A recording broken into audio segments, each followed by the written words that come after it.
Meus amigos, muito boa tarde. Hoje eu vou falar sobre Luiz Roberto Barroso, que deixa a presidência do Supremo Tribunal Federal nesta semana.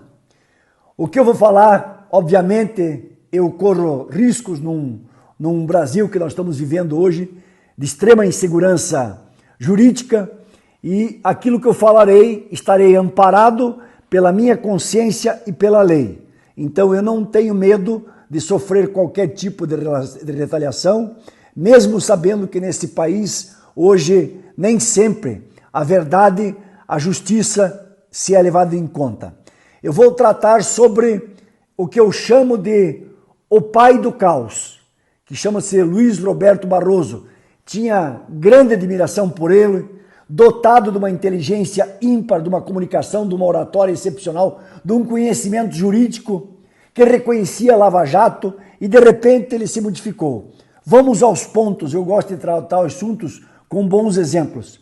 Ele tem escritório de advocacia e quem diz não sou eu, quem diz é Gilmar Mendes, que em algum momento disse o seguinte, ele disse para o senhor Gilmar Mendes, deixe-me fora desse seu mau sentimento, o senhor é uma pessoa horrível, o senhor sozinho desmoraliza o nosso Supremo.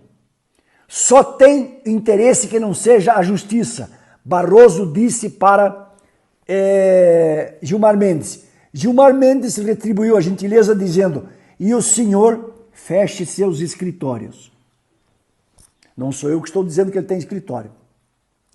Ele deu uma declaração que por si só, ele não poderia jamais estar com uma toga de ministro do Supremo Tribunal Federal, que para mim é na pirâmide, é o topo da pirâmide, é a posição que deveria ser habitada apenas por pessoas ímpares, por pessoas de uma probidade absoluta.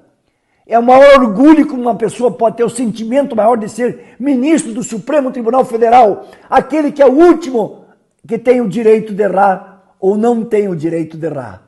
Ele deve ser isento de propósitos e deve se limitar aquilo que a lei determina que ele faça. Ele disse, nós derrotamos o bolsonarismo. Nós derrotamos o bolsonarismo, quer dizer, ele tem uma confissão dele, jamais poderia ser ministro atualmente.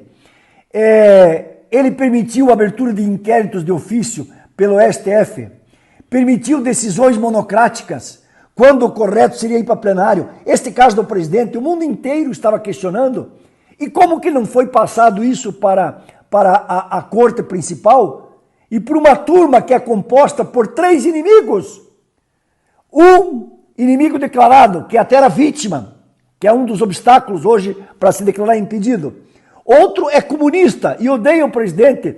E outro, que é uma pessoa séria, mas é advogado de Lula, que militou a vida inteira contra Bolsonaro. Permitiu perseguições do STF, mortes de pessoas perseguidas por crime de opinião.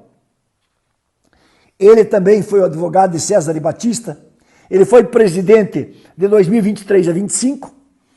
Ele prendeu uma pessoa, e eu digo que ele prendeu porque ele não se manifestou contrariamente, sobre a moça do batom que escreveu a mesma coisa que ele escreveu. O perdeu mané é utilizado em presídio. Isso é uma linguagem de miliante. Jamais se ouviria dizer que um ministro da Suprema Corte usaria uma expressão dessa. Daniel Silveira, Alan dos Santos. Mas o mais grave na minha concepção é quando o Barroso atuou na mãe de toda a crise que nós vivemos hoje de polarização, que é o voto impresso. Ele participou da audiência da Câmara para explicar os riscos que ele enxergava na adoção de voto impresso. Qual é o risco, ministro?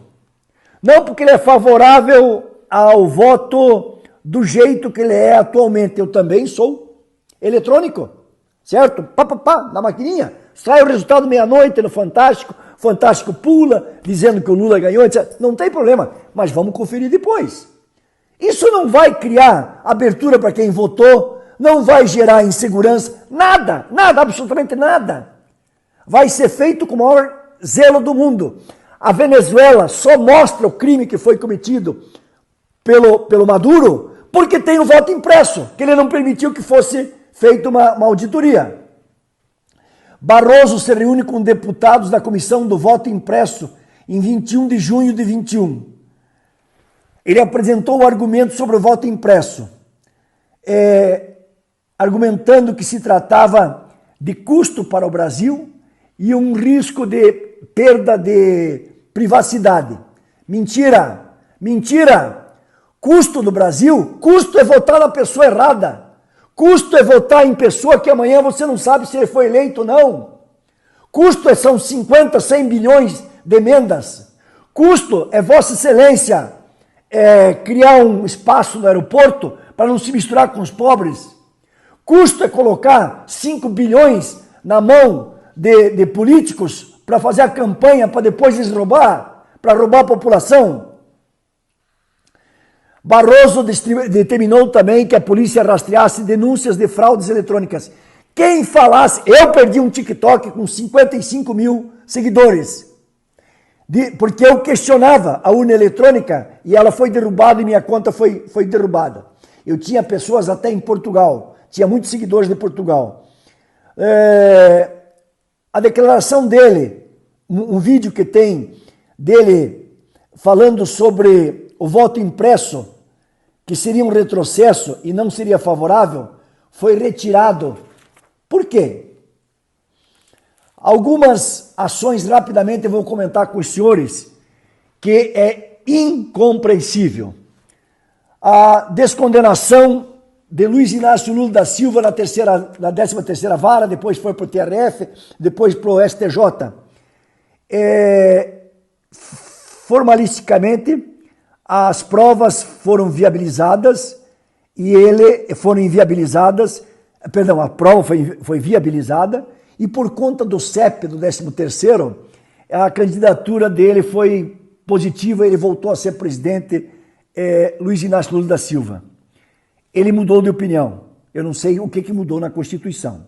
A prisão em segunda instância, que era uma coisa definitiva, porque até a segunda instância, senhores que não sabem, se discute o mérito da coisa. A partir da terceira instância é só uma questão processual. E já estava na terceira instância e a pessoa começava a cumprir pena na segunda instância. Então, para atender casuisticamente, se libertou um monte de criminoso e foi aquela farra.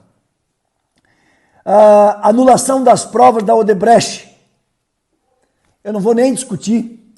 O próprio dono da Odebrecht, o pai, o patriarca da Odebrecht, disse: isto era comum acontecer porque senão você não vencia as obras. Está escrito. Eu tenho fala do próprio Barroso, que ele dizia que ele viu a corridinha, etc, etc. O inquérito das fake news. O juiz era investigador, era acusador, era julgador. Decisões monocráticas.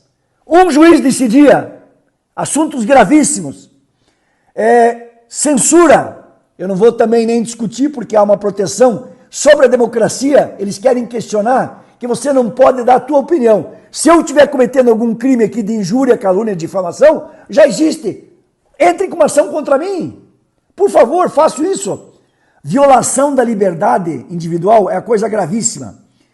Prisão de opinião, como aconteceu com o Daniel Teixeira, apelou, errou, falou demais. Mas ele era um deputado, a lei determina que ele pode falar e se manifestar sobre quaisquer assuntos. É assim que a lei está escrito. Então, juiz não é para inventar, é cumprir aquilo que está na lei. Sobre a pandemia, houve uma intervenção impressionante por parte do judiciário. O judiciário não tem que se envolver em assuntos do executivo. Se ele for provocado, ele pode se manifestar, mas não deve. A descriminalização da maconha. O nosso ilustre ministro foi favorável, só um pouquinho, certo? Eu quero saber onde que vai comprar esse pouquinho, ministro. O senhor é favorável? Tem que carregar a balancinha, o policial? E aonde que compra? Só quero que Vossa Excelência me explique isso. E a punição desproporcional, que eu não vou nem discutir, sobre Bolsonaro. E a ida do presidente do STF à primeira turma para fazer um elogio e um não elogio a Fux, quer dizer que como se ele não fosse um ministro. Agora, nós derrotamos o bolsonarismo e o ativismo no voto impresso são gravíssimos, mas o mais grave é num vídeo que o advogado Chiquini aqui do Paraná, que participou de um processo em que o vídeo do STF foi manipulado, porque o vídeo está de uma maneira e os autos, a formalização por escrito está diferente, porque num determinado momento, quando o advogado Chiquini pergunta a G. Dias se ele tinha uma força para combater aqueles invasores, ele disse, tinha. E quantos são? 900. Quando Alexandre de Moraes percebeu que estava sendo derrubado ali o 8 de janeiro, ele interrompeu e o advogado disse, o senhor está me censurando? Ele disse, estou. No vídeo isso não consta, mas nos autos consta. Então, meus amigos, essa transcrição da audiência entre o escrito e o televisado, por si só, torna nulo de pleno direito todo e qualquer tipo de acusação em relação àquilo que foi feito nessa fantasia que é o julgamento acelerado de Bolsonaro e mais os 7 outros elementos que participaram também.